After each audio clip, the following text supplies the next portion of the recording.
En la vida hay tres palabras que abren puertas en el corazón. Son solo tres, son sencillas. No obstante, son fáciles de olvidar e importante tenerlas presentes. La primera es por favor. Por favor. La segunda es lo siento. Y la tercera es gracias. Entonces, voy a hablar de la tercera, gracias. Gracias, pues obviamente, a Agora Talentia, gracias a las personas que habéis estado luchando para hacer esto una realidad. Qué importante es crear espacios de ilusión, espacios de abundancia, espacios de fe. Gracias a los patrocinadores por haber apostado. Y sobre todo gracias a todos vosotros y a todas vosotras, porque habéis hecho un hueco en la agenda. Las cosas no suceden si no hacemos un hueco en la agenda. Y para haber dicho sí a estar hoy aquí, habéis dicho no a otras cosas. De todo corazón, gracias. Hoy tenemos un desafío, tenemos que parar el tiempo. Tenemos que parar el tiempo. Solo 15 minutos. Y sin embargo, es importante que experimentemos algo especial que nos ayude en el día a día, que nos ayude a transmitirlo. ¿Cómo se puede parar el tiempo? El tiempo se puede parar con la presencia. Si estamos plenamente presentes aquí, con todo nuestro ser, con toda nuestra alma, el tiempo se para. ¿No os habéis dado cuenta cuando estáis enganchados en una conversación bonita, oyendo una música que os encanta, leyendo un libro especial? ¿No os habéis dado cuenta cómo el tiempo se para? Ya no hay pasado, ya no hay futuro, solo hay un presente continuo. Para el ser humano, este estado de presencia es difícil. Es normal en el niño. ¿Quiénes de vosotros tenéis niños pequeños? Para nosotros nunca crecen, por supuesto. El niño tiene una escucha interesada. Tú le hablas a un niño pequeño y está plenamente absorto en lo que le dices. El adulto va desaprendiendo esta forma de prestar atención y su escucha se convierte en una escucha no interesada, sino educada. Es decir, te deja la cara y se lleva el resto. Se queda pensando en el pasado. Joder, si es que tenía que haberme tomado esos huevos revueltos, es que tenía una pinta. O empiezas a pensar en el futuro. Bueno, ¿qué haré cuando salga de aquí? Las llamadas. La presencia es tan importante, estar plenamente. Sabemos perfectamente que el cerebro se abre. Lo segundo que os quiero contar es la experiencia de Elisabeth Kubler-Ross. Tal vez alguno de vosotros, alguna de vosotras os suene. Fue la máxima autoridad que existió en el mundo en tanatología. La tanatología es la ciencia de la muerte. Psiquiatra formada con Carl Gustav Jung, trabajó en Chicago muchos años. Ella descubrió lo siguiente. Cuando acompañaba a los enfermos en su viaje final, al menos en este espacio, le llamaba la atención una cosa. De forma habitual, estos enfermos que estaban ya muriéndose decían dos cosas. Claro, esto es importante prestar la atención, porque una persona que está dejando este mundo tiene algo importante que comunicar. Lo primero es que cuántos sentían no haberse reconciliado con un ser querido. Bajo la perspectiva de la partida, se daban cuenta de cómo cosas pequeñas, insignificantes, tonterías, les habían separado de seres queridos. Lo segundo era, me habría atrevido más en la vida. Me habría atrevido más. No era lamentarse por cosas que se habían atrevido, sino lamentarse por no haberse atrevido. Y entonces la cuestión es, ¿por qué no nos atrevemos más? ¿Qué hace que nos cueste salir de la llamada zona de confort, traspasar el umbral y empezar el camino del héroe o de la heroína? ¿Qué lo impide? Pues lo impide algo muy sencillo. Yo tengo un amigo al que quiero muchísimo, Fernando. Fernando un día entra en su casa y ve a su hija pequeña, intentando rellenar una circunferencia, ¿vale? La tiene que rellenar de un color. Y observa a su hija y la ve súper tensa. Ahí, dice, ¿qué haces, hija? Dice, papá, estoy rellenando esta circunferencia. Notó su cara de crispación, su tensión, su falta de disfrute. Y le dijo, ¿qué pasa? Te noto. Papá, es que no me puedo salir del redondel. No me puedo salir. ¿Y por qué no? Porque no me puedo salir. Porque me han dicho que no me puedo salir. Hija, intenta salir, papá, que no puedo. Pero el hombre Fernando, era un hombre comprometido, es un gran explorador. Y dijo, hija, inténtalo un poquito. Y la niña se salió un poquito con sensación de horror. Dice, un poquito más. Y lo intentó un poquito más. Y de repente la niña empezó a salirse y a dibujar fuera de ese redondel. Dijo, papá, si es una estrella, papá es una flor, papá es un sol.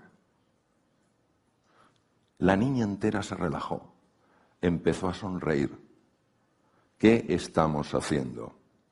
¿Por qué en una ocasión el director del Instituto del Cerebro en Milán dijo, genio se nace y imbécil se llega? ¿Qué hacemos? ¿Qué hacemos? Porque una persona levantó la mano y dijo, profesor, ¿qué hay entre medias? Y dijo, el sistema educativo. Veréis, ya en el siglo XVII, un empirista escocés llamado David Hume dijo que nacemos con una tabula rasa, la mente es una tabula rasa. Es cierto que nacemos con la capacidad de aprender, pero no hay ningún conocimiento intrínseco. Es decir, somos un cubo vacío. Y dejadme que os haga una pregunta. Si tú ves un cubo vacío, ¿qué es lo que te apetece? Llenarlo. De ahí a conocimientos. Y más erudición. A ver, yo recuerdo con sufrimiento y dolor haber estudiado a los reyes visigodos. Solo me acuerdo de uno, el rey Wamba, porque le mató un oso. Y aquello a mí me impresionó. Que te mate un oso, eso es una pasada. Siendo rey, además. Esto es la pera. Por eso nunca me he olvidado. Es decir, no me he olvidado de lo que he experimentado, no de lo que he almacenado en mi cabeza. A ver si la mente no va a ser un cubo que hay que llenar, sino un fuego que hay que encender. A ver si el problema es que cuando un niño entra en el sistema educativo, y esto es responsabilidad de todos, esto no es señalar con el dedo a una persona, ya lo decía Gandhi, cuando señales con el dedo a una persona, acusándola, no te olvides de que 3 dedos te señalan a ti. Esto es responsabilidad de todos. Pero como entramos en el sistema educativo y no hay una búsqueda del talento que hay en el interior de ese ser humano, porque nos vemos como cubos vacíos, la gente sale del sistema educativo y como no se ha identificado su talento fundamental, llegan a pensar que no tienen ningún talento. Bien. ¿Por qué vale la pena salirse del redondel? Porque veréis, esa zona de confort que es el redondel, que genera enorme tensión muchas veces, pero que al fin y al cabo te acomodas a esa tensión, no es donde se crece. Donde se crece y se evoluciona es fuera del redondel, fuera de la zona de confort. Y además esto tiene una plasmación tremenda en el funcionamiento del sistema nervioso central, una de mis grandes pasiones. Veréis, cuando uno sale del redondel, cuando la vida te saca, como nos ha sacado a todos, la crisis, la situación de crisis, el ser humano hace inmediatamente una valoración. Una de las valoraciones que puede hacer al salir de su redondel es, esto es una zona peligrosa, a ver lo que me puede suceder, no sé cómo manejar. Esto es importante que lo conozcáis, porque se sabe perfectamente, sobre todo con estudios hormonales y de neuroimagen, de imagen cerebral, que cuando una persona percibe una zona como amenazadora, se produce un riesgo en el funcionamiento, un cambio en el riego del funcionamiento cerebral. ¿Verdad que si viniera un tigre hacia mí, no tendría sentido que empezara a decir, ¡wow! Analicemos esta situación con cuidado? ¿Qué proceso de negociación puedo emprender? Busquemos, eso sí, una alternativa creativa. Hay que pensar en el largo plazo. El tigre me vería y diría, me lo voy a comer y además es imbécil. Porque bajo el patrón, el mecanismo de supervivencia, solo hay 3 respuestas posibles, que es huir corriendo a lo bestia, es atacar si entre el tigre y yo está un hijo mío, o está mi mujer, o un ser querido, o quedarme bloqueado. Pero no penséis que el bloqueo es me voy a quedar quietecito porque a lo mejor no me ha visto. Eso no engaña ni un mosquito. Es una parálisis absoluta.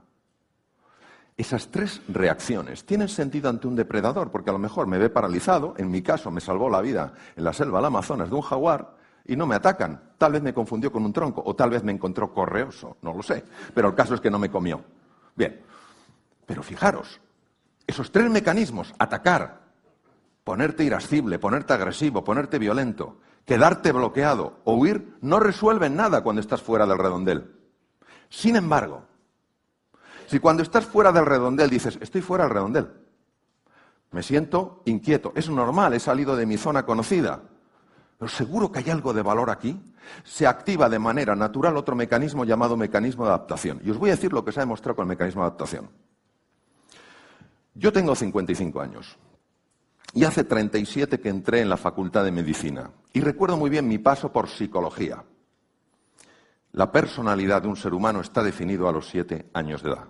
Como hablaban, el talento tienes eso. Y a mí es que no me gustaba mucho mi personalidad. Dije, es que yo tengo 19. Lo siento, es tarde. Toma ya. Esto es como si te dicen, eres feito, es lo que hay. Eres tontito, es lo que hay. Lo segundo que me decían es que las neuronas no se reproducen. Es cierto que no se reproducen, lo que no se sabía es que sí se regeneran. Proceso llamado neurogénesis a partir de células madre, situadas en las cavidades cerebrales llamadas ventrículos, emigran a los hipocampos, centros de la memoria y el aprendizaje, y se convierten en nuevas neuronas. Estamos hablando de adultos. Y esto ha sido demostrado hasta en personas de 80 años de edad. Yo os veo a todos muy jóvenes. Pero en una ocasión, una persona que tenía más de 80 años dijo, levantó la mano y dijo, Mario, yo tengo 82. ¿En mi caso también sucede? Digo, claro. Pero a partir de 80 años de edad pararon la investigación porque, claro, ya es más difícil encontrar personas a partir de 80 años de edad que estén físicamente lo suficientemente bien como para aguantar una serie de horas en los centros de investigación. Es decir, tenemos neurogénesis. Y en adulto. Y se pueden formar entre 500 y 1000 diarias. Si esto no es reinventarse, ¿qué es reinventarse? Sabemos que cambian hasta los propios genes. Sabemos que se produce la neuroplasticidad, nuevas conexiones. Pero solo si piensas que fuera del redondel hay una zona de oportunidad. Si no, si piensas que estás en peligro, empieza a segregarse cortisol y glutamato que matan esas mismas neuronas. Las matan. Esas neuronas nos permiten, primero, aprender deprisa. Segundo, recordar lo que aprendemos. Tercero, controlan los centros del miedo. Y 4, segregan una sustancia, una hormona llamada dopamina que hace que te sientas confiado. No solo eso, sino que se ha podido fotografiar con resonancia funcional magnética con experimentos muy hábiles, muy elegantes, como cuando una persona sabe que está en un entorno donde hay una oportunidad, hay un cambio en el riego cerebral y empieza a aumentar el riego de la zona anterior del cerebro, llamada zona prefrontal, con lo cual estás más atento, eres más creativo, la zona prefrontal es básica en los procesos de creatividad. Es decir, queridos amigos, tenemos capacidades sobradas para adaptarnos a cualquier cosa en la vida, para encontrar un camino, para encontrar una alternativa. Pero para eso tenemos que elegir no sencillamente sobrevivir, sino vivir.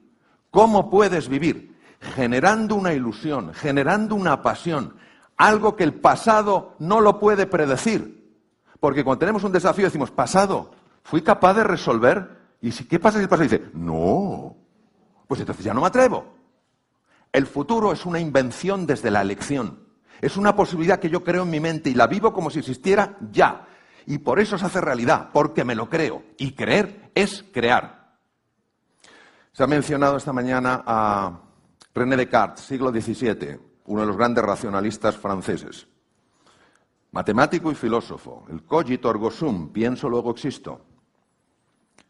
Hemos hecho una escultura a la que adoramos como si fuera lo único valioso, la cabeza, la erudición, lo que sabes, lo que conoces. ¿Por qué no nos hemos olvidado de lo que dijo Blaise Pascal, también francés, también matemático y filósofo? El corazón tiene razones que la razón desconoce. Si de verdad creáis una visión, si de verdad esa visión os inspira y os mueve, la mente se abrirá. Porque lo que el corazón quiere sentir, la mente se lo demuestra. Muchas gracias. A ver.